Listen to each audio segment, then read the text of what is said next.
തിരുവനന്തപുരം ചിറയൻകീഴ് ഗ്രാമപഞ്ചായത്തിൽ മാലിന്യ കൂമ്പാരം ജനജീവിതത്തിന് ഭീഷണിയാകുന്നു. ഹരിതകർമ്മസേന മാലിന്യങ്ങൾ കൃത്യമായ രീതിയിൽ നീക്കം ചെയ്യാത്തതാണ് പ്രശ്നത്തിന് കാരണമെന്നാണ് പരാതി. പലതവണ പരാതി നൽകിയിട്ടും പരിഹാരമുണ്ടാകുന്നില്ലെന്നും നാട്ടുകാർ പറയുന്നു. സംസ്ഥാന സർക്കാർ മാലിന്യമുക്ത നവകേരളമെന്ന് ആവർത്തിച്ചു പറയുമ്പോഴാണ് ചിറയൻകീഴ് ഗ്രാമപഞ്ചായത്തിലെ ദുരവസ്ഥ. വിവിധ പ്രദേശങ്ങളിൽ നിന്നായി ഹരിതകർമ്മസേന ശേഖരിച്ച മാലിന്യങ്ങളാണ് ഇവിടെ കൂട്ടിയിട്ടിരിക്കുന്നത്.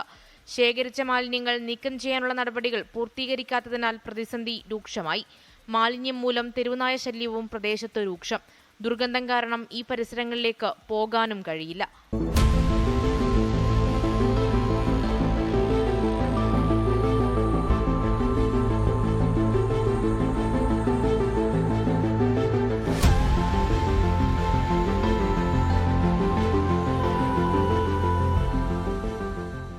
തൊട്ടടുത്തുള്ള ജലാശയത്തിലേക്ക് മാലിന്യം നിക്ഷേപിക്കുന്നത് പതിവാണെന്നും നാട്ടുകാർ ആരോപിക്കുന്നു.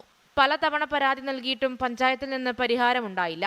തുടർന്ന് പ്രദേശവാസികൾ തന്നെ രംഗത്തിറങ്ങി താൽക്കാലിക പരിഹാരം കാണാനുള്ള ശ്രമത്തിലാണിപ്പോൾ. അവധി ദിവസങ്ങളിൽ വിദ്യാർത്ഥികൾ രംഗത്തിറങ്ങി സ്ഥലം ശുചീകരിക്കുന്നതും ശ്രദ്ധേയമാണ്. പുതിയ ഭരണസമിതിയെങ്കിലും ഈ വിഷയത്തിൽ പരിഹാരം കണ്ടെത്തണമെന്നുള്ളതാണ് നാട്ടുകാരുടെ ആവശ്യം.